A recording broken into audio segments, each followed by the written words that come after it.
দুনিয়া এমনি মিলে যায়। আল্লাহ পাক কোরআনে ওয়াদা দিয়েছেন, আমি যাকে বানাইছি তার দুনিয়ার রিজিক আমি দেবই দেব।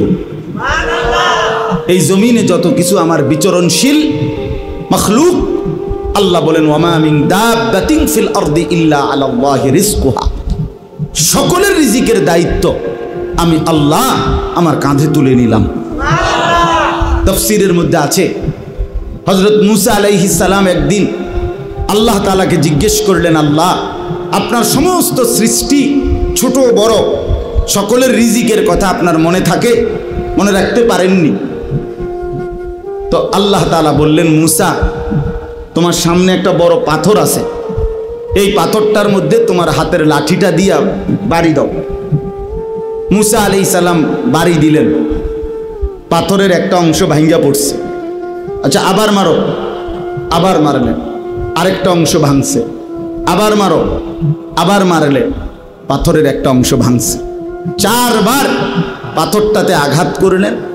আঘাত করার পরে এরপরে পাথরটার ভিতর থেকে একটা ছোট্ট পোকা, একদম পিচ্চি, মুখে একটা সবুজ গাছের পাতা কুটকুট করে কামড়াইতেছে, খাইতেছে। এই অবস্থায় এই পাথরটার ভিতর থেকে এই পোকাটা নিচে পড়ছে। আল্লাহ তাআলা বললেন, মুসা ওই পোকাটা কি বলে কান পাইতে একটু শোনো। তাফসীরে রুহুল মাআনিতে আমরা পড়ছি, আরবি তাফসীরে। তো ছোট্ট পোকাটা মুসা আলাইহিস সালাম শুনতে পেলেন। ছোট্ট পোকাটা পড়ছে, সুবহানা মান ইয়ারানি ওয়া লা ইয়ানসানি, আমি আমার সেই মাওলার প্রশংসা করছি যিনি আমাকে প্রতিনিয়ত দেখছেন, আমাকে একবারও ভুলেন নাই। তো মুসা আলাইহিস সালাম বুঝলেন আল্লাহ তাআলা এতটা পাথরের ভিতরে এই ছোট্ট পোকার মুখে সবুজ গাছের পাতা যিনি পৌঁছাইতে পারেন, তিনি তার গোটা সৃষ্টির রিজিক ঠিকই পৌঁছাইতে পারেন। রাসূলুল্লাহ সাল্লাল্লাহু আলাইহি ওয়াসাল্লাম ইন্তেকালের পূর্ব মুহূর্তে আম্মাজান আয়েশা রাদিয়াল্লাহু তাআলা আনহাকে ওনার বুকের মধ্যে মাথা রাখা অবস্থায় নবীজি ইন্তেকাল করছিলেন। এই ইন্তেকালের পূর্ব মুহূর্তে হযরত জিবরাইল এবং আজরাইল দুইজন ফেরেশতাকে সামনে রেখে আল্লাহর নবী সাল্লাল্লাহু আলাইহি ওয়াসাল্লাম আম্মাজান আয়েশাকে বলছিলেন, আয়েশা আমি চলে যাচ্ছি আমার মালিকের কাছে, যাওয়ার আগে তোমার মাধ্যমে আমার উম্মতের জন্য আখিরি নসিহত, আমার উম্মতের জন্য আমার শেষ কথা, আসসালাত আসসালাত আসসালাত। আমার উম্মতকে বইল নামাজ ঠিক রাখতে, নামাজ ঠিক রাখতে, নামাজ ঠিক। আমার বাপ, কোনো বাবা যদি মৃত্যুর পূর্বে কিছু ওসিয়ত করে, সন্তান যত পাষাণই হোক না কেন, সে তার মৃত্যু পথযাত্রী বাবার ওসিয়ত পালন করে। তা আমাদের নবী সাল্লাল্লাহু আলাইহি ওয়াসাল্লামের আখিরি নসিহত ছিল নামাজ, উম্মতের নামাজ। তো সেই নামাজ যদি আমরা আন্তরিকতার সাথে পালন না করি, তো আমাদের নবীর সাথে আমাদের সম্পর্ক কই? রাসূলুল্লাহ সাল্লাল্লাহু আলাইহি সাল্লাম কোরআনের মধ্যে আছে, সূরা নিসার মধ্যে আল্লাহ তাআলা বলছে, বন্ধু আপনাকে সামনে রেখে আপনার উম্মতের আমলনামা খোলা হবে। তো নবীজি সাল্লাল্লাহু আলাইহি সাল্লামের সামনে যখন আমলনামা উম্মতের খুলবে, তা আল্লাহ নবী সাল্লাল্লাহু আলাইহি সাল্লাম যখন দেখবে আমলনামায় পৃষ্ঠার পর পৃষ্ঠা, পৃষ্ঠার পর পৃষ্ঠা, এক ওয়াক্ত নামাজ নাই, ফজরের নামাজ নাই, 10 বছর, 5 বছর, 3 বছর, রাসূলুল্লাহ সাল্লাল্লাহু আলাইহি সাল্লাম বলবেন, হায় উম্মত, আমি শেষবারের মতো বলে গেছিলাম, আমার শেষ ওসিয়তটা ছিল নামাজ। তুই উম্মত আমার শেষ কথাটাও, আমার মৃত্যু পথযাত্রার সময় কথাটাও পালন করলি না। এই কি আমলনামা নিয়ে আসলি? আমি কেমনে আমার আল্লাহর কাছে সুপারিশ করব? নবী সাল্লাল্লাহু আলাইহি সাল্লামের সুপারিশ এটা মামুর বাড়ি না, হাউজে কাউসারের পানি সস্তা দরের কোনো পানি না যে আপনি চাইবেন আর দিয়ে দিবে। না না বাপ, বিষয়টা এমন না। আপনি ভালো আলেম থেকে জিজ্ঞাসা করে নিয়েন। সুপারিশ এটা আপনার মামুর বাড়ির আবদার না। কাকে সুপারিশ করবেন তা আল্লাহর পক্ষ থেকে নির্ধারিত করা আছে। কাকে হাউজে কাউসারের পানি পান করাবেন, তাও আল্লাহ তাআলার পক্ষ থেকে নির্ধারিত করা আছে, নির্ধারিত করা আছে। এই জন্য এটাকে একবার ছোট্টখাট্ট খামখেয়ালি মনে করলে হইতো না। এই জন্য আপনি এই আমল নামা কেমনে দেখাইবেন? যুবক ভাই, তুমি তোমার এই নওজোয়ান কালের এই আমল নামাটা কেমনে দেখাইবা যে একটা সেজদাও নাই, ফজর জোহর আসর মাগরিব এশা নাই? এমন হইল কেন? এই জন্য আমরা যারা রাসূলুল্লাহ সাল্লাল্লাহু আলাইহি সাল্লামকে ভালোবাসি, আমাদের দায়িত্ব এটা 5 ওয়াক্ত নামাজ পড়া। কি পড়া বলেন? এটা পড়তেই হবে, পড়তেই হবে, এটা পড়তেই হবে। 1 ওয়াক্ত নামাজ পড়ে না, খোদার 365 দিন, একটা বছরে কোনো দিন যে ছেলেটা ফজরের নামাজ পড়লা না, তুমি কোন মার ঘরে জন্ম নিলা?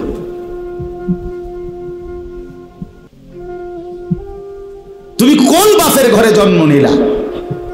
তোমার মায়ের 2 বছরের দুধের হক কি আদায় করবে? মুসলমানের বাচ্চা এত বড় গাদ্দার হয় কেমনে বেটা? এত বড় নাফরমান, এত বড় হাইওয়ান, এত বড় চতুষ্পদ জানোয়ার মুসলমানের ঘরে হয় কেমনে বেটা? কেমনে হয় বেটা? এই জন্য মনে রাখো বেটা, যে কপালে সেজদা নাই সে কোনো মানুষ না। যে সেজদা দেয় না সে মানুষ নয়, মানুষ নয়, জানোয়ার। সে জানোয়ার, হাইওয়ান, এটা চতুষ্পদ জন্তু, এটা জানোয়ার, এটা মানুষ না। যে কপাল সেজদা দেয় না, কেন আসলি বেটা তুই পৃথিবীতে বেটা? শুধু ভাত, শুধু খানা, শুধু পেশাব পায়খানা, শুধু লজ্জাস্থানের চাহিদা, শুধু শাহওয়াত, শুধু জিনা, শুধু ব্যভিচার, শুধু নারী, শুধু উলঙ্গ ছবি। আরে এটা তো কুত্তা বিলার স্বভাব ছাড়া আর কিচ্ছু হইতে পারে না বেটা। এ তো জন্তু জানোয়ারের স্বভাব হইতে পারে বেটা। মানুষের ঘরে মুসলমান, অথচ সে তার আল্লাহকে সেজদা করে না। তো কি মানুষ হইলি বেটা? কি পড়ালেখা শিখলি যুবক? এই ছেলে কি পড়লি বেটা? কার জমিনে বড় হইলি? কার আসমানের নিচে রইলি? এজন্য বন্ধু, নিজেকে আরেকবার ভেবে দেখো। তুমি মায়ের সন্তান, তুমি বাবার সন্তান, তুমি মুসলমানের সন্তান। এই কালেমা বড় দামি কালেমা। আমাদের নবী সাল্লাল্লাহু আলাইহি সাল্লাম সারা আলমের জন্য নবী, সারা কায়নাতের নবী। তা এত বড় শ্রেষ্ঠতম নবী পেয়ে আমরা যদি তাকে মূল্যায়ন না করি, তার কথা পালন না করি, তা এর চাইতে উত্তম আর কে হবে?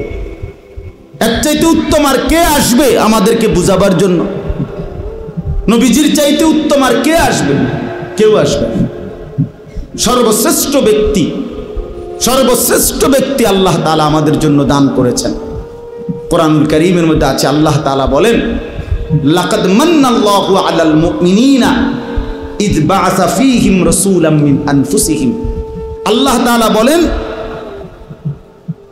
যে হে মুমিনগণ, আমি আল্লাহ তোমাদের উপরে সবচেয়ে বড় যে দয়া করেছি সেটা হলো আমার রাসূল তোমাদের জন্য পাঠিয়ে দিয়েছি। এই পৃথিবীর সব কিছু আমার নিয়ামত, কিন্তু এগুলো আমি সবাইকে দিছি, কিন্তু আখিরি বন্ধু, আমার আখিরি বন্ধু, আমার শ্রেষ্ঠতম রাসূল, আমার কলিজার টুকরা আমি তোমাদেরকে দিয়ে দিছি, তোমাদের জন্য পাঠাইছি। আল্লাহ তার খাজানার সবচেয়ে বড় সম্পদ আল্লাহ তাআলা দান করছেন আমাদেরকে, দান করছেন আমাদের। এই জন্য দয়া করে আমরা যেন কদর করি। এই আয়াতের তরজমা শুনেন। নবী সাল্লাল্লাহু আলাইহি সাল্লামকে আল্লাহ তাআলা বলেন, কুল, হে নবী আপনি বলুন, ইয়া আইয়ুহান নাস, হে সমস্ত মানুষ।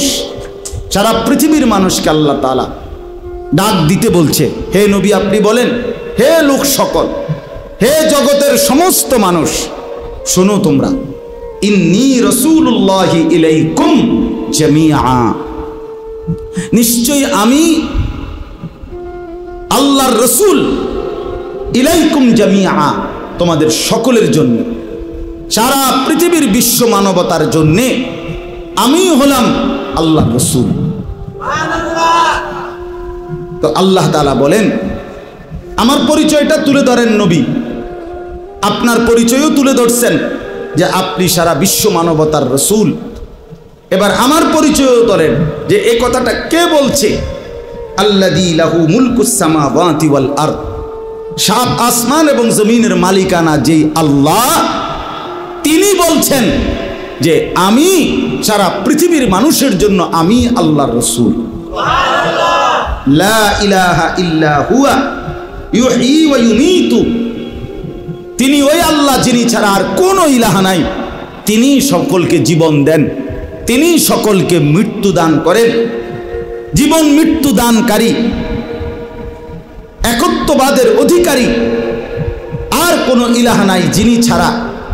সেই মহান আল্লাহ রব্বুল আলামিন, গোটা কায়নাতের মালিকানা যার, তারই পক্ষ থেকে আমি তোমাদের সবার জন্য আল্লাহর রাসূল। অতএব আমাদের করণীয় কি? তো আল্লাহ তাআলা বলেন, হে নবী আপনি বলেন তোমাদের করণীয় কি? ফাআমিনু বিল্লাহি ওয়া রাসূলিহিন নাবিয়্যিল উম্মি আল্লাযী ইউমিনু বিল্লাহি ওয়া কালিমাতিহি, অতএব তোমরা সকলেই আল্লাহ এবং তার রাসূলের উপরে ঈমান আনো। জালজালাতাস সাআতি শাইউন আযীম, আল্লাহ বলছে কিয়ামতে ইসরাফিল ফু দিলে গোটা জমিন একসাথে ভূমিকম্প হবে, আর সেটাই হবে সবচেয়ে ভয়ানক মারাত্মক ভূমিকম্প। আজ ভূমিকম্পে এক সাইডে হলে আরেক সাইডে আশ্রয় নেওয়া যায়, একদিকে হলে আরেকখানে হয় না, কিন্তু কিয়ামতের ভূমিকম্পে একসাথে গোটা পৃথিবী কাঁপবে, গোটা জমিন কাঁপবে। আল্লাহ তাআলা বলেন, লা উকসিমু বিয়াউমিল কিয়ামা, আমি কসম করছি কিয়ামত দিবসের। ওয়ালা উকসিমু বিন-নাফসিল লাওয়ামা, আল্লাহ তাআলা বলেন আমি কসম করছি, দ্বিতীয় কসম, আমি আরো কসম করছি ওই অন্তরের, যেই অন্তর মানুষকে গুনাহের প্রতি তিরস্কার করে, নেক কাজের প্রতি উৎসাহিত করে। সুবহানাল্লাহ, এমন একটা দিল যদি হয় তো বহুত ভালো। এতে নিচে নামতে নাই, এরতে নিচের দিলকে মুমিনের দিল বলে না। তাফসীরে আছে নফসে লাওয়ামা, এটাকে নফসে মুমিনাও বলে, মুমিনের নফস।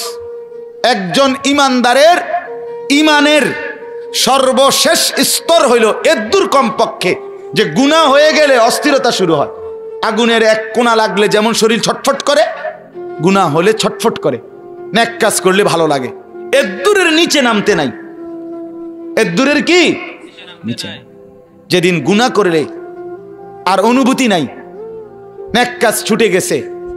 আমার ছেলেরা, বাপ, এত ছেলে তোমাদেরকে বলি, 365 দিনের একটা বছরে একদিনও তুমি ফজরের নামাজ পড়লা না, মনেও পড়লো না ফজরের ওয়াক্ত হয় কখন, ফজরের আজান হয় কখন। তুমি দোস্ত বলো না তোমার ইমানের হালাত কি? তুমি বন্ধু বলো তোমার জিন্দিগির হালাত কি? এক বছরে মনে পড়লো না কোনোদিন। এ নিয়ে কোনো আফসোসও নাই, এ নিয়ে কোনো হাজারিও নাই।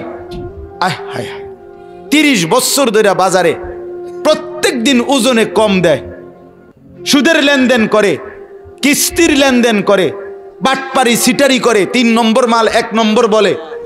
আচ্ছা 20টা বছর এভাবে ব্যবসা করতেছেন, আমনে মুসলমান, একটা বারো মনে পড়লো না আমার আখেরাত আছে। আমনের ইমানের কি হালাত কন্যা বাপ?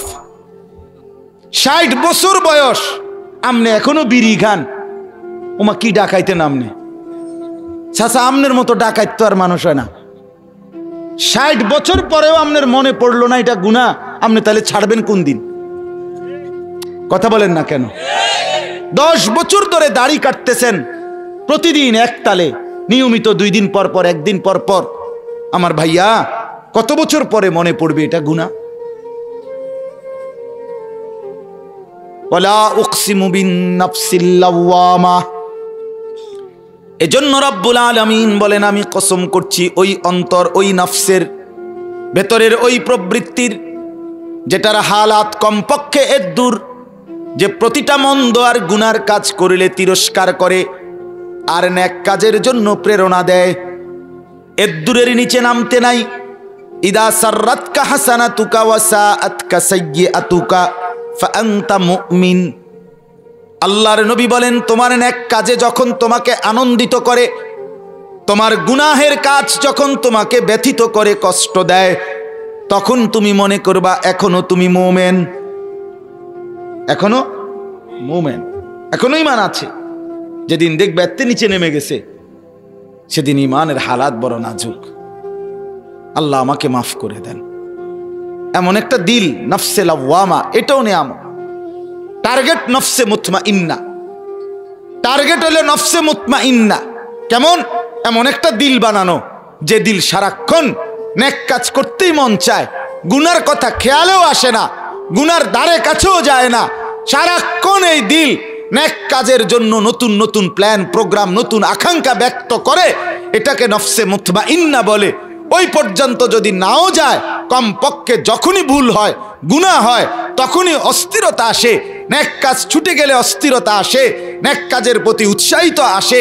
তো এদুরও যদি দিলের অবস্থা হয়, আল্লাহ বলে বান্দা এত তোমার মুক্তি আসবে, তওবা নসিব হবে, কিন্তু এর থেকে নিচে নামে গেলে তোমার নফস তোমারে খোদা বানায় ফেলবে, আর এই খোদার তাবেদারি করে আসল খোদা আল্লাহকে ভুলে যাবে। এই জন্য মনের চাহিদা মতো যা ইচ্ছা তা যে করে।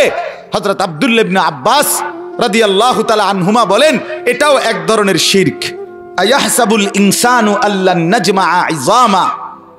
আল্লাহ তাআলা বলেন, বান্দা এই দুইটা কসম করে বলছে, কিয়ামতের কসম, তিরস্কারকারী অন্তরের কসম।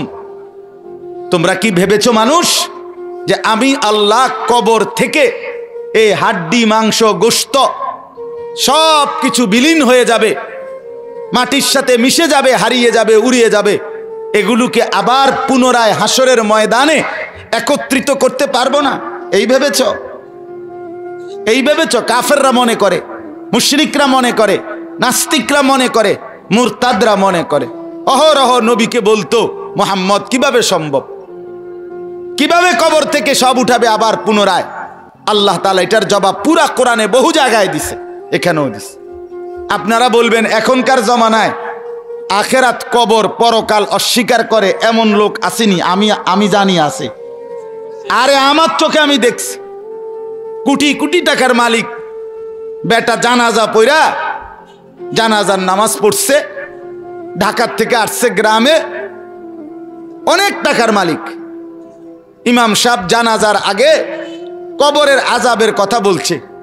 এটা বলল কেন? ইমাম সাহেবরে ডাক দিয়া সে বলতেছে, হুজুর কবরের আযাবের মিথ্যা ভয় দেখিয়ে আর কতদিন মানুষকে বোকা বানিয়ে রাখবেন? এই বাংলাদেশে আমার চোখে দেখছি, এই মুসলমানের বাচ্চা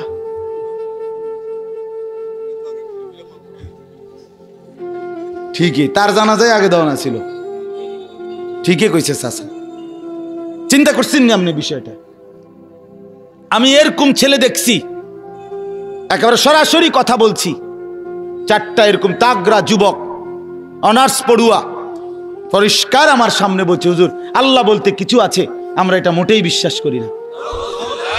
আমার চোখে আমি কথা বলছি। হ্যাঁ, এই জন্য বন্ধু আমার, আল্লাহ বলে তোমরা কি ভেবেছো মানুষ কবর থেকে আমি পুনরায় জীবিত করতে পারবো না? বালা কাদিরিনা আলা আন নুসাওয়িয়া বানানা।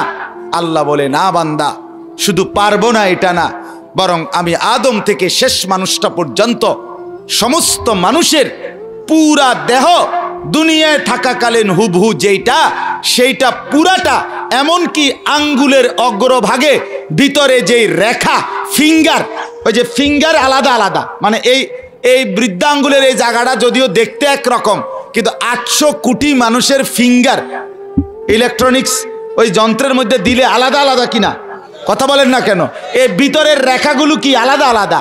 আল্লাহ তাআলা বলেন আমি কিয়ামতের দিন বানানা, আঙ্গুলের অগ্রভাগ এমনকি ভিতরের রেখাগুলো পর্যন্ত দুনিয়ায় যারটা যেমনে দিছিলাম ওই এমনি ফিরাই আনবো।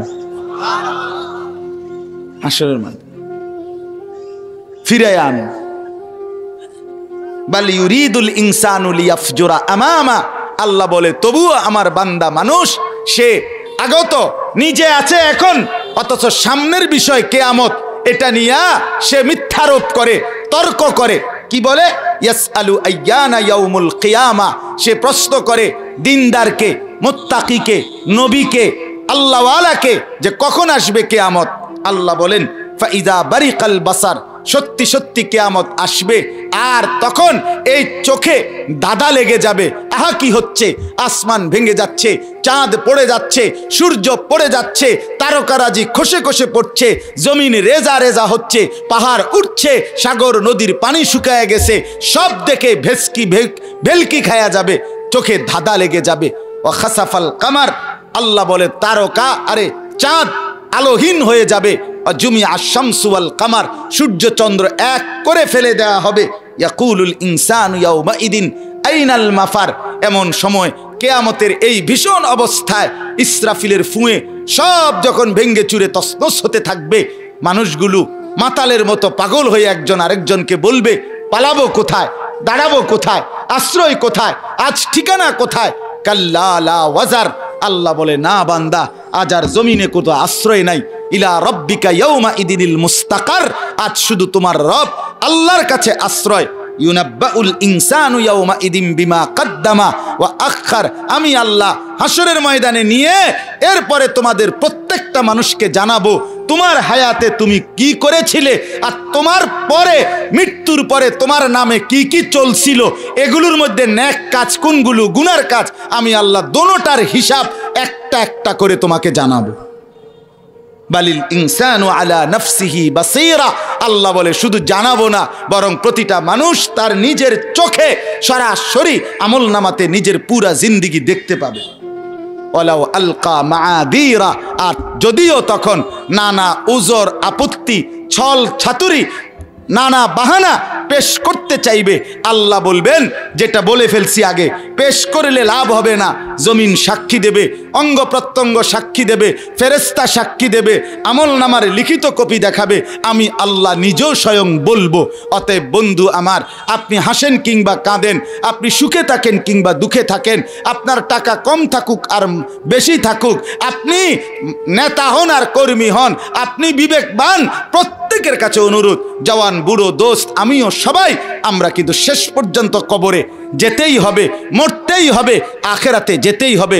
অতএব বন্ধু, বিষয়টাকে খামখেয়ালি এই দল করলেন আমি করলাম না, এই দল করলেন আমি করলাম না, এ মার্কাত ভোট দিলেন আমি দিলাম না, এটা হইতে পারে আমনে একটা আমি একটা, আমনের এক বুদ্ধি আমার এক বুদ্ধি, কিন্তু হাসরের ময়দানে দাঁড়ানো প্রত্যেকের এটা সুনিশ্চিত, সুনিশ্চিত কিনা। অতএব ছেলেদেরকেও বলি, বাবাদেরকেও বলি, পর্দার আড়ালের মা বোনদেরকেও বলি, কেউ নিজের কবর আখেরাত নিয়ে খামখেয়ালি করবেন না, বরং এই হায়াত থাকতেই নিজের কবর আখেরাত পরকালের জন্য প্রস্তুতি নেবেন, জীবনটা সুন্দর করেন। যুবক বন্ধু, মোবাইলের আসক্তি ছেড়ে দাও, উলঙ্গ ছবি, নর্তকীর নাচ, জিনা ব্যভিচারের দৃশ্য দেখা ছেড়ে দাও বন্ধু আমার। ফজরের নামাজ সহ 5 ওয়াক্ত নামাজ সর্বোচ্চ কষ্ট করে আদায় করো। অসৎ বন্ধুর থেকে নিজেকে বাঁচাও, নজরকে হেফাজত করো। আমার বাপ চাচাদেরকে বলি, হারাম রোজগার করবেন না, সুদের টাকা, ঘুষের টাকা, কিস্তির টাকা, এই সমস্ত নাজায়েজ টাকা কামাই করবেন না, চায়ের দোকানে আড্ডা দিয়েন না, নর্তকীর নাচ টেলিভিশনে দেখেন না, বিড়ি সিগারেটে অভ্যস্ত হবেন না।